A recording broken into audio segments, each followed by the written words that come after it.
3 বছর পর্যন্ত তোমার ছেলেকে মেয়েকে নামাজের তালিম দাও, নামাজের কথা বলো, পর্দার কথা বলো। আল্লাহ রাসূল আমার জানিয়ে দিলেন, তোমার সন্তান সন্ততি যখন 10 বছর বয়সে পা দেবে, নামাজের হুকুম দাও। যদি নামাজ না পড়ে ছড়িটা নিয়ে তোমার সন্তান সন্ততিকে আঘাত করো।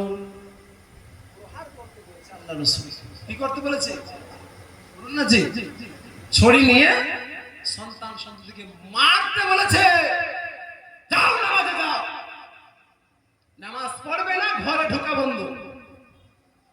এটা কে করেছে? অনুমতি কে দিয়েছেন? জি, আল্লাহর নবী দিয়েছে। 7 বছর থেকে সাথে নিয়ে বাড়িতে বা মসজিদে ছেলেদেরকে নিয়ে যাবেন। আজকে তো আমাদের গ্রামে মসজিদে জুমার দিনে যদি বাপের সঙ্গে ছোট ছোট নাতি ছেলে মেয়েরা যায়, আর মসজিদে আমার এমন মুরব্বী আমার বাপজানেরা আছেন, বাবা তাদেরকে তাড়িয়ে বের করে দেয়। আল্লাহ রাসূল বলছেন, যারা মসজিদ থেকে ছেলে মেয়েদেরকে যারা বের করে দেয় ধাক্কা দিয়ে ঝাঁকার মেরে, আল্লাহ বলছেন তুই আয়, তোকে আমি জান্নাত থেকে গাড় ধাক্কা দিয়ে তোকে বের করে দেব। আছে না?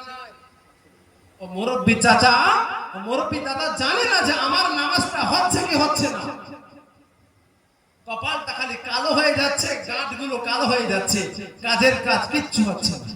ওই ছোট মেয়েটা, ওই 2-5 বছরের মেয়েটাকে বাপ যদি নিয়ে যেতে নামাজে শিখবে না? শিখবে না? আগ্রহী হবে, শিখবে। আমার বাপ নামাজি, আমার মা নামাজি। মা বোনেরা ঘরে নামাজ পড়বে, যাই নামাজ মেনে দিয়ে মেয়ে ছেলেটা দেখতে দেখতে ওই যাই নামাজে দেখবো নামাজ পড়বে দেখতে দেখতে।